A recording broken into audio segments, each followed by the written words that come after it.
Hello, my friends. I have a really powerful topic today. We are going to be talking about rage. We're going to be talking about grief. Now, don't run away. We're going to make it good. We're going to be talking about how our bodies hold on to some of these challenging emotions that we may not always want to face. We may not always think we have time to face. But when we don't take a look at these things, they stay in our bodies, and particularly our hips, our pelvic area. They stay in our bodies and our bones and our tissues, and they can ultimately create discomfort and disease. Pain, dysfunction, tension, we don't want that. We want to learn how to work with it safely and effectively. And I have with me Amari today. Amari is one of my good friends. And we're going to be talking about helping people, specifically women, deal with rage and anger and some of these more challenging emotions in a way that feels really gentle. Yeah, I know Amari through ecstatic dance, and we have had so much fun together on the dance floor. But I want to let you introduce yourself in your own words about the work you do in this world and how you got interested in these topics. Thank you so much. You're welcome. It's fun to be with you in a different capacity than the dance floor. This is new. So my business is Alchemy with Amari, and so it is all women focused. And what I find so beautiful is that a lot of the things that I find that I want to offer to women are all things that have helped me along my journey. And they're all things that I have found to be such integral tools and modalities in my path to healing. And so it's like we have to go through certain things in order to be able to teach them and to serve other women. Yeah. And so that's kind of been my journey with the Primal Rage Release. And so my business is Alchemy with Amari. And so through that, I do dance embodiment coaching. That's for women who, want to find liberation and come home to their bodies through the expression of movement, but are maybe too, timid to be in a room full of 70 people at ecstatic dance kind of thing. The other thing I offer is the Primal Rage Release. And so, so we will dive into that. Primal Rage Release, everyone. And then personal training and nutrition support. And so what I'm learning too is it started with personal training, and then it's okay, well, if I'm, helping people with their bodies, it's okay, then what are we eating? And then it's okay, what are we eating? Oh, okay, there's some deeper emotions there. Okay, how can we move through that? Okay, that's dance. How can we move that up and out of the body? Oh, okay, that's Primal Rage Release. I want to hit on something about that. It all ties together, just as you said. And for anybody who knows my work, I have people often start with my foundational programs, Lift and Overcome, things that really help you get to know your body, basics about your body, how to move your body, how to eat and feed your body. But then, as Amari was saying, we often learn that there's emotions that are contributing that need to come up and out. So we bring in the dance, the movement, the somatic practices. It's a journey, it's a path, and you keep discovering deeper and deeper layers to work with. And it all ties together, and it's all so beautiful. So enjoy the journey, and this is a piece of the journey. So, okay, more about Primal Rage Release, please. Absolutely. So yes, I would love to share a piece on my website. And this goes into, there's a quote that I just find to be really inspiring and moving, and then a blurb about kind of just the history, because I think that the more I start to talk about this with people, the more I'm learning a lot of people are unfamiliar with this concept, and I'm oh, this is ancient, this is not new. Right. And then also just kind of what it does for mind, body, and soul. So I would love to read that. And so this is a blurb from my website. And so the quote is, "Rage is not destruction, it is liberation when given a place to move." And it's just every time I read that, I'm oh my God, that's exactly it. Liberation when given a place to move. Yeah, right, because anger can be just identified as something unhealthy, right, or needing a better outlet, which this is the best outlet I've ever found for it, which is why I'm passionate about it. Well, and it is unhealthy if it stays stuck inside. Exactly. Yeah. So it's how can we move it up and out? Yeah.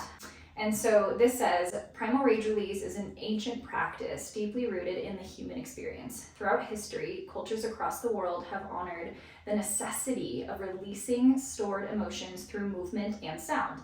In many indigenous traditions, ritualistic screaming, stomping, and drumming were used as cathartic tools to purge anger and grief, restoring emotional balance. In ancient Greece, women participated in Dionysian rites, which were wild, ecstatic gatherings where raw emotions were given a space to be fully expressed. Even in medieval Japan, samurai practiced controlled expressions of rage through intense physical exertion, recognizing the need to transmute anger into clarity and power. It's like every time I read that, I'm like, oh my gosh, like well, that's exactly it. Definitely. And you know what it brought up for me is maybe we can touch briefly upon why is it that while people were given space to do these practices for so long, now we're not given space to do that. Why do people feel that they need to suppress and keep in their feelings? Like, why is that? Right. Do you have any thoughts on that for the people you've worked with and what you've seen, or maybe even in yourself? Yeah, I think, I can speak to women because I am one, and those are the women that I bring out to do these sessions with, but I think it's really such a societal construct. I think that as women, we have been so programmed to be polite and to be quiet and to be small and to, not really like express our full range of emotions. Yeah. And so I think that like generationally, right, like I can attest to my mom was that way, my grandmother was that way, I don't know great-great-grandmother, but I know that there's been a lot of repression of emotions and just repression of like just the authentic self in my lineage and most women's lineages. And so I think that now that we're in this current day, it really comes down to like that's what we're taught. Yeah. We're taught to keep it in. We're taught to keep it in. Yeah. And like stay small and like I said, and be polite and like be well behaved, because it's like if you see a woman having a rage fit or upset about something, it's like, oh, whoa, and it's like, whoa, it's like she just has so much inside that she wants to express. Yeah. And so I think it's just really like culturally taboo now. Well, and every time we keep it inside when something wants to be expressed, we have micro moments of muscle tension that build up in our system. These micro moments of energetic non-release. Like instead of our muscles being able to move and express the way they want to, they stay contracted. And I really think that's why we see so often this correlation with stuck inside emotions that are hard emotions, and we need to learn how to work with them effectively and safely in a way that doesn't destroy our homes or our families or our lives. That's it. But we need to work with them because if they stay stuck inside, it's just us continuing to be contracted and tense in our muscles, which is going to impact us in so many different ways, from pain to muscle dysfunction to all sorts of things. So before the how, let's talk about people who might say, is this even me? Is this even me? Do I even have, I don't think I have any rage inside of me. I don't have, I'm fine. My life is fine. Everything's fine. I didn't have trauma in my life. I haven't had anything bad happen to me. I'm fine. But I don't feel good. So maybe there's something there, but I don't know what it is. What would you say to that?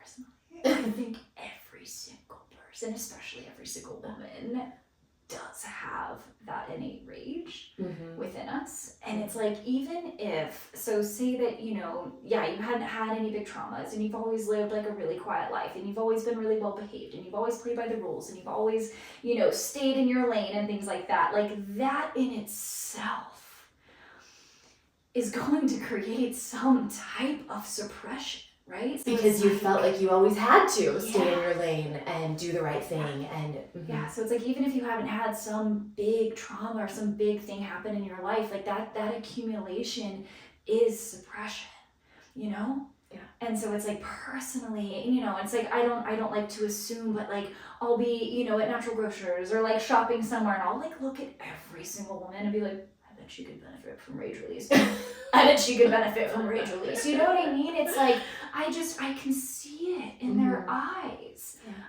I can sense and I can feel that like every woman would benefit from this expression. And it's like, even if it's only one time, it's like you're allowing so much to move up and out of the body that you're otherwise, like you said, it's like, it's going to be stored.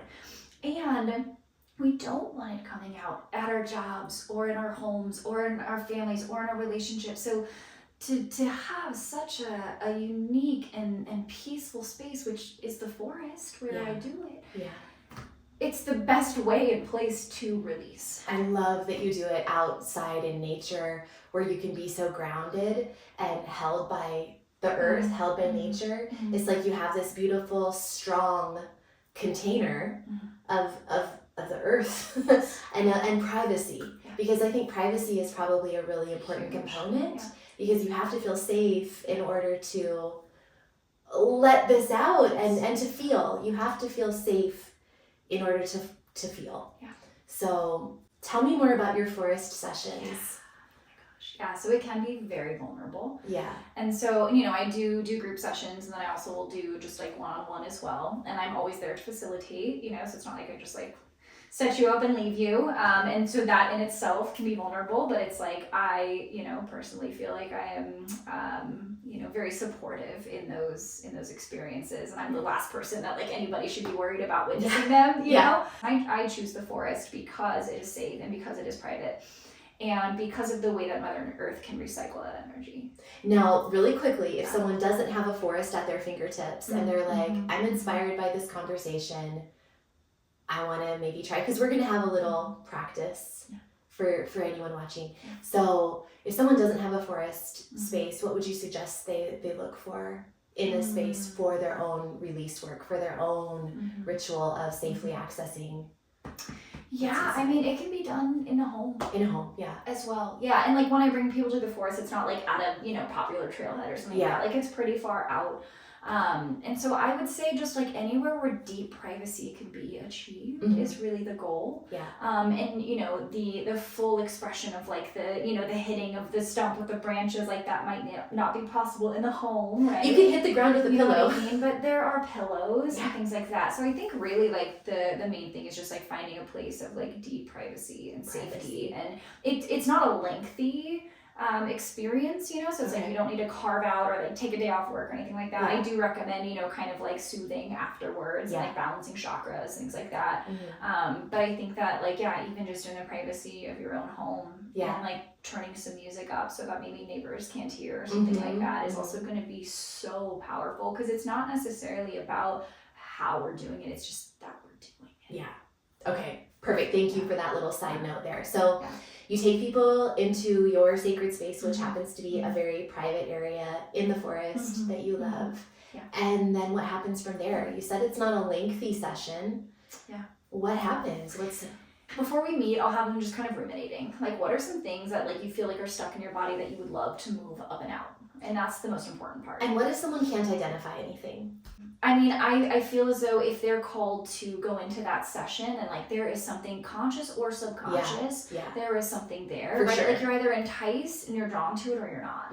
And so I feel though, like even if there's not something immediately available that like that comes to mind, if they're drawn to it, like that's their subconscious speaking to them. And so it's still wise to follow that.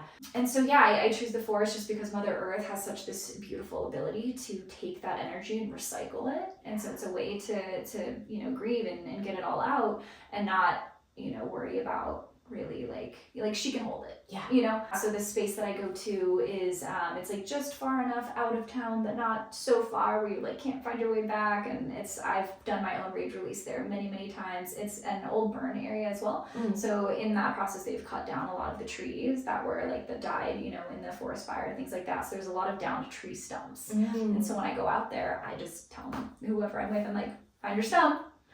And so they're able to kind of like scan and be like, okay, oh, I want that stump, you know? And so like I said, when we get to that point, they've already kind of like been ruminating on what it is that they want to move up and out of the body. So it's not like, oh, why are you here? You know, it's like we're already tapped into that. And so, you know, and it's like, it's hard to go to those places. It's uncomfortable to go to those places. Sometimes you have those things that you're like, I shouldn't be mad about that, but I am. And those are the things we want to work with. Yeah. And it's all okay. Yeah. It's all okay. I think it's just about honoring it. Yeah. I think it's about listening. Yeah. And knowing that, you know, even if that reason isn't super concise, like just knowing that you're there for a reason. Right. And, you know, sometimes our bodies tell us things that don't always make sense. Yeah, I love that. That's so true. You know? That is so true. I've seen that again and again with myself. You don't always need to know why. You don't always need to know why you're feeling that way about that thing. But it's like, if you're feeling it, then it's there. So let's not deny it. acceptable. It's there, so let's work with it. Yeah, it's just working like with your body's intelligence and Yeah. like honoring that as well. I think is so important. Yeah. And so so we get out to this space and they choose their stump. And so kind of what I have them do is, we start in the sacral, and we can do this as a practice too, but we start in the sacral and we just kind of, because as you spoke to earlier, like that's where women especially hold so much of our pain and so much of our suppression and grief and emotions. Like this is our emotion center. Right here. So anyone who doesn't know what Amari is referring to, she's referring to the sacral chakra, and it's an energy center which is really correlated with our reproductive organs, our bladder, our sacrum, this womb space. Right here, our root and our sacral chakra. So much held there. Yes. Yeah. And so that's really like what we're trying to clear. And so what I've learned, the deeper I go into this, is that once that sacral chakra is clear, like vital life force energy can then flow through our bodies. Because if we have repressed anger, emotion, sadness, grief, and it's held here, that's a chakra balance, right? And so if chakras represent like the flow of energy, but we have a blockage, it's not able to move from crown to root. And so what I'm learning the deeper I go into this is like the more we can clear that sacral, the more we can clear that energy from here, life force energy, like it can all just naturally flow through. Yeah. Root to crown, crown to root, like it just there's like none of those blockages anymore. Yeah. And so that's really what it comes down to. So let me just say that again, because I love to just reinforce things for myself, is when we're holding on to a bunch of stuff, whether we're consciously aware of like exactly why or if it makes sense or not, but if we're holding on to stuff, we're holding on to it here, and that is blocking the flow of our energy pathways. So let's move it. Let's not just ignore it. That's exactly. Yeah. And that's really what Primal Rage Release is all about. It's just moving that stuck energy. And then it's like, okay, what can flow through me now that has been moved? Yeah. And it might take a couple of times. It depends. It depends on the degree or like how long we've been holding it or how deeply rooted it is in there. Yeah. And so so then from that point, so we kind of sit with the sacral and just like I stir it up. Right? Like we're stirring it up, we're feeling it, we're getting that energy moving, and it's sometimes hard depending on what it is. And then we move it up to our solar plexus. And so this is our power center. And so really what it is like moving that energy up to the solar. And so then we're tapped into our power. And so then I kind of just like work it up the chakras. Through the heart? From there. So then we deeply feel it, we honor it, we love it, we bring compassion to it. We're in each chakra for a while, and then from there we move it up to the throat. Okay. And so that is really like, that's where the vocal piece comes in. That's where the screaming comes in. That's where the rage comes in, the crying comes in, the voice comes in. And so because we've stirred and we've moved and stirred and we've moved, so now it's here and it's ready to be released. And I don't really feel the need to bring it to third eye or crown. Like it feels like, even root, it just feels. So you're just really working here to here. Okay. Yeah. Okay. Yeah. And so then we get to the throat. Yeah. And then it's like, okay, we've worked all that energy up. And so I also will have them do, and this is a good practice you can do if you're wanting to do this at home as well, in the privacy of your own home, is instead of going 0 to 100, right? You're just like chilling and all of a sudden you're screaming, like do a vocal warm up. A vocal warm up, right? Okay. Yeah, perfect. So we're like, ha, ha. Actually, let's do it. So let's actually do this together. How would you direct somebody through a vocal warm up practice like this? So I have 2 different tiers, and within those 2 tiers, there's 3 different octaves, essentially. And so we're going to start lower, and we're just going to keep warming. And so we won't get to like the full scream, but we're going to be up there. Okay. Are you here for it? Yeah, let's try it. Okay. And I hope anyone watching is going to join in. Yes, now, join us. We haven't stirred up any particular emotion, so this is going to be more just an exercise. So normally, again, we kind of stir up what we're working with. We bring it up through the heart. We'd feel it, and then we do this. But we won't go through all that right now. But let's all do the exercise, because I think practice and like embodying somatically in our bodies, like what you're saying to do, is a really great way to learn. So let's do it together. Okay.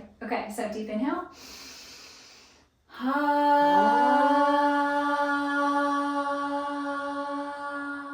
Oh, that feels really gentle and nice. Right? Great warm up. And then we'll bring it up. So each time, inhale, exhale. So,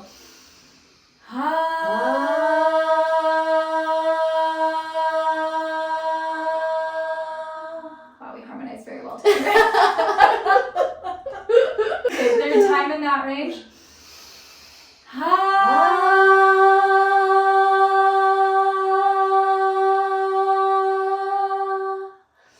And so that was kind of more in like the soprano. That was kind of like the higher octave. So now we're going to kind of drop into that like alto, if you will. So we're going to get a little deeper. A little bit more primal with this one. Okay. So. Okay, I'm ready. Let's do it. Deep inhale.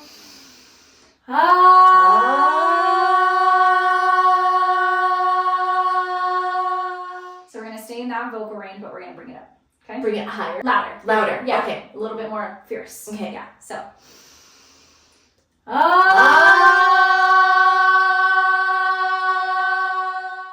and then for this last one, it won't be like the full scream, but like we can make it as screamy as we want. Okay, so we can. So I want to just warmed briefly pop in that you can feel this in your pelvic floor. You can feel it in your core as you get louder and a little more. We weren't really going lower with our voice, like but it's like it's more intense. Yeah. And so you can feel your core like energized. You can feel it moving. You can feel it vibrating. So I can already feel the power of this moving. Okay. Yeah. Okay. So let's do it. Last one.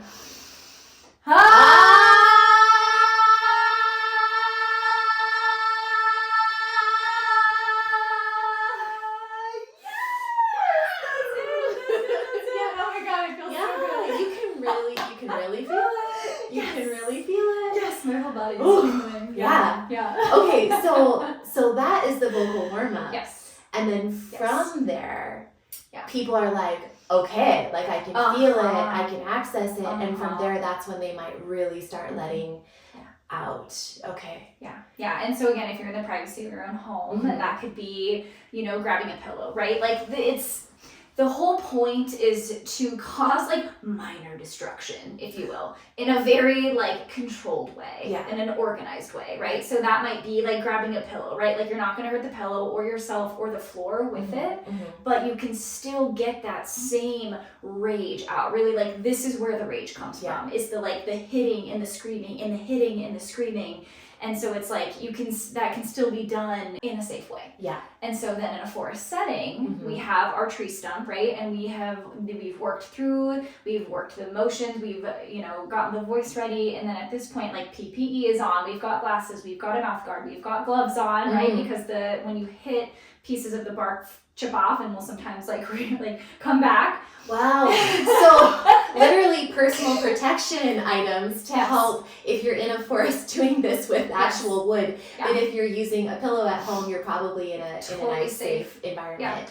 Yeah. And I want to insert something just because, as a physical therapist and in the medical field, I feel obligated to say the truth that if this could bring up a lot. And I think working with somebody like Amari, working with a trained, trauma-informed professional is probably really important if you know that you have a lot inside, because this could throw you over a little bit of an edge, And I think it's really powerful to know that you have someone that you could work with if you need to. And if you don't have access to working with somebody, I don't know if you have advice here, but like how could somebody gently maybe toggle back and forth between kind of pushing into this and then backing off a little bit and pushing into it and backing off so that they don't blow themselves out with stirring up. I would say like if they're if you're wanting to do it in your home and you're wanting it to be kind of like a multi-layered process, maybe do it for like 5 minutes the first time. A little time. I would say increments. Yeah. Like small increments, and just see how that feels, I love that. And like check in with yourself the next day, like, whoa, did that bring a lot up? Yeah. Or am I like ready for 10 minutes today? I love that. So I would say just starting small. I love that. It would be a good way. That's very tangible, and I love that idea so much. So set a timer. I mean, it might seem contrived or something, but I think it's powerful to have a bit of a container, so that you feel even yet one more layer of safety. Like this isn't going to go on forever. This isn't going to go on forever. I'm safe. Yeah. I have a time limit, and I can back off at that time limit. Totally. Yeah. Totally. Mm-hmm. Or like 3 minutes or 10, like just 30 seconds even if you wanted to start with it. I think just starting small would be the best way. Okay. And then now if you're in the forest with me, then at that point, so PPE is on at that point, personal protection equipment. And so that's when the ceremony begins. And so it's kind of like, okay, like drudge up those emotions. Like, who was that person, or what was that experience, or what is that pain? What is that trauma? What is that repression, that anger, like, what is that? Get it out of your body. Get it out of your body. Yeah. You know, and so that's where, so we have our branches, right? We've gone around and we've gathered branches. And again, this is tree stumps. So this is never a live tree. Yeah. And these are downed branches. This is never off of a live tree. Yeah. And before we do any rage rituals, we always thank the stump. We say, this is not for you. This is not to you. And this is not because of you. Oh. Thank you for holding us through this process. Beautiful. And same with the entire forest. This is not for you, to you, or because of you. Thank you for holding us through this process, right? When into the branches. Like, it's very intentional and very, like, thought through. And so then at that point, that's when the rage ritual begins. And so they take that branch and they're just hitting the tree stump and they're screaming and they're yelling, and sometimes it's tears and sometimes it's rage, and sometimes you don't know what you're gonna get. And I always say that, like, if at any point it gets to be too overwhelming, if we're in a forest setting, like, stick your hands in the soil. Ground yourself. Immediately ground yourself into, like, take the gloves off, ground. If you're in your home and it starts to be overwhelming, go outside. Like the fresh air, right? Look at the trees, listen to the birds, feel the breeze of the wind even can be so centering and can just bring you back, like, to that present moment very quickly. So like, if it starts to be too overwhelming, like, just immediate access to outside or fingers in the earth or nature or something like that is what is the go-to. Or at the very least, lay down on your ground in your bedroom, or like just lay down. Yeah. And I want to bring up quickly, I just want to not miss this truth that so often anger and rage is loud sadness. Anger is loud sadness. So often when we're feeling anger, there may be underlying grief or sadness that comes up. And so have you experienced that with yourself or with clients, like tears coming through and sadness? I just wanted to say it's normal to have a lot of sadness, even though you're like, I'm working on my rage. Oh my gosh, all of a sudden I'm so sad. Yes, and that is part of the catharsis. Yeah. That is part of the process. And that's actually, like, what I learned too is, like, tears are like hormones that want to be released from the body, but the more stuck that energy is, the more repression we have, the harder it is for those tears to be released. So tears after rage release is actually so healthy, it's so cathartic, and it's kind of part of the process. And it typically ends in that. I know for myself it does every time. And sometimes too, it's nice to, like, listen to a song. I've listened to certain songs that'll, like, drudge up certain things for me and allow me to just get there, and I'll listen to it while. And I've also done it in silence, just with the sounds of nature. So either one of those are totally acceptable. But and so from that point, it's just raging. Just absolute raging, and I like to think of, like, I like to have the person, like I said, like, who was that person or what was that thing, like, don't bypass it in the moment that you're trying to own and uncover and release. Like, go there. That's the whole point, is going there. And it's uncomfortable and it's crunchy, but you get to release in such this, like, visceral, cathartic way that it's actually profound and beautiful. And, like, that energy that you, like, transmute in the process is the goal. It's so healing. It's so healing. I've never done it and not been like, oh wow, I don't feel any better. I'm always just like, yeah. Me too. And I'll rage and rage and rage, and then it's like I'll drop the branch, and then I will just let out this, like, deep, guttural, primal scream, and then I'm like, and then the tears will follow, and I'm just like, oh my god, like, this feels so good, even though it's sad and it's hard, and, like, you're bringing up and out a lot that has been held in your body for a long time, but it's like, that's what our bodies are calling for. And I just want to reinforce that, everyone's holding on to something. I have a lot, like, I don't have any trouble accessing what I'm angry about or sad about, but I've worked with a lot of people who have trouble and who maybe feel like, I just don't know what it is, or I'm numb, I don't feel anything. And so I wanted to offer just maybe one more little thing from my perspective, is I think sometimes if you're like, I know that I would like to do something like this, but I don't know what I'm sad about or I'm angry about or whatever. You know, almost anybody can think of the world today, some news event that they care about, something going on in the world that you don't like. And you know, honestly, just start thinking of that. Just bring it to mind, bring it to your heart, bring it to your body, and just start using something that's outside of you. And perhaps that will get things moving and bring it to something within you that's personal as well, might come up too. And then you can work with both. Or maybe it'll just stay focused on the world at large, because there's a lot to be mad at out there. It's hard to live in the world. It is. And so I just wanted to offer that as one little. That's beautiful. Yeah, that could kind of be the catalyst. A catalyst. To like discover what lies beneath that. Right. And then that's where kind of like that true suppression and then healing can come from. Yes, and so after people have released, they've gotten things up and out, they're probably exhausted, they might be crying. Even if you're only doing this release work for 5 minutes, it still is very emotionally big. And so how do you help people integrate, and also do you have them bring in any positivity, or what's your next step? Yeah, so from there, I always also recommend making beforehand, so you have during and after tea. Oh, tea. Tea, because you really do stress the vocal cords in this process. And so I always have like peppermint tea, I'll put honey in it. Just things that are really soothing. Avoid ginger because that's going to burn a little bit more. But yeah, like honey, lemon, honey, lemon, and peppermint are all really, really soothing to the throat. And so that's a really good like concoction, elixir to have afterwards. Yeah. And sometimes during, like, you know, I'll be out there for a couple of hours and I'll scream for 10 minutes and then drink my tea. And then go back and scream a little bit more and drink my tea again. And so I always recommend tea because it's just really soothing for the throat, especially with the honey.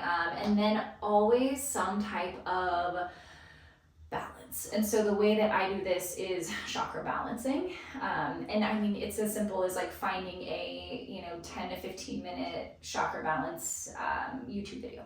Okay, yeah. Something like that, just to kind of like hone that energy back in, right? Because once we release, we're a little scattered, that energy is scattered. That makes sense. So, it's all gone like, and so you're bringing everything back to center. Yes. Ooh, I love that. Yes. And so my preferred way is a sound bath.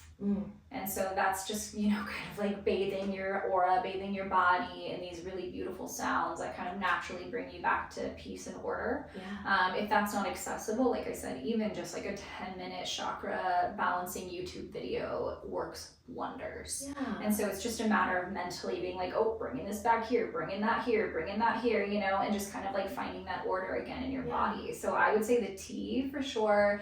And then, just some type of balancing. And then, of course, third step is journaling. Right? So, like, getting out your journal, your notebook, and just taking note of, like, how did you feel? And what came up for you? How do you feel now? Do you feel like you've released? Do you feel like you need to rage again? And just kind of, like, having that deeper check-in with yourself about, like, how did that session go, you know? Like what follow-up do you want to have? Would you find it beneficial to do this again? If so, when would you want to? Do you want to increase that increment if you're in your own home, something like that? So it's like soothing the physical body, soothing the energetic body, and then soothing the mental body through journaling. Are the three things. And the journaling really is the integration piece. Like sometimes I'm like, oh, journaling. And then I'm like 7 pages in and I'm like, oh my gosh. Like that's how you integrate, is like getting it out of the mind onto paper. And may I add one thing about that? Yes. I don't like journaling. I recommend it. The funny thing is I recommend it to everyone. I'm like, oh, you should journal about this. But personally, I hate it. But what I do like is just brain dumping, like random words. Just a little reminder that if you journaling doesn't have to mean it needs to be in a beautiful journal and like sound good. Like just write out random words, or even make a picture, like draw something. Absolutely. And it doesn't have to make sense. It could just be like just getting something out. So absolutely. That's such a great point. Yeah. And I think journaling, like, I don't know, it's like kind of cliche almost too. People are like, oh, journaling. Yeah. And so even if it is just a word dump, I've journaled an entire page of words. Yeah, totally. Not even a sentence. Just like, what am I feeling right now? This word, that word. And I filled up an entire page with words. Yeah. Not in a sentence. Mm-hmm. So yeah, and like, or drawing a picture, Yeah. or painting, or just some way to like integrate and embody what you've learned, Yeah. and the ways that you feel different, kind of like a before and after, Mm-hmm. right? So basically, we've opened this portal wide. Mm-hmm. We close it down through these integration tools, and I want to highlight integration just a tiny bit more because it's something I've been working with my clients in my newer programs. Is integration. I didn't know about integration for a long time. I didn't know the importance of integration, which is really everything we're talking about. Portals are open when we're learning, we're growing. Even as simple as a Zoom call where you're doing a Q&A with people and you're learning new information, and it's a coaching call or something like that. You're growing. You need to find a way to integrate everything you've just learned. And so I'm really encouraging my clients these days to, even after a Zoom call or a coaching call or a Q&A session, push stop on the Zoom and take a few breaths just to be in the body, because it really helps the information that you've just learned really stick and stay. Yeah, and so that's everything. I mean, I love that this is a huge part of your process, is the integration work. And yeah, is there anything else you wanted to add about integration? I think just to touch on what you said about the portal. Yeah. It's like when we're expressing and releasing rage in that way, like we really are opening up parts of ourselves that, like, from a younger age even, Yeah. So it's like we are opening ourselves to these other time periods within ourselves.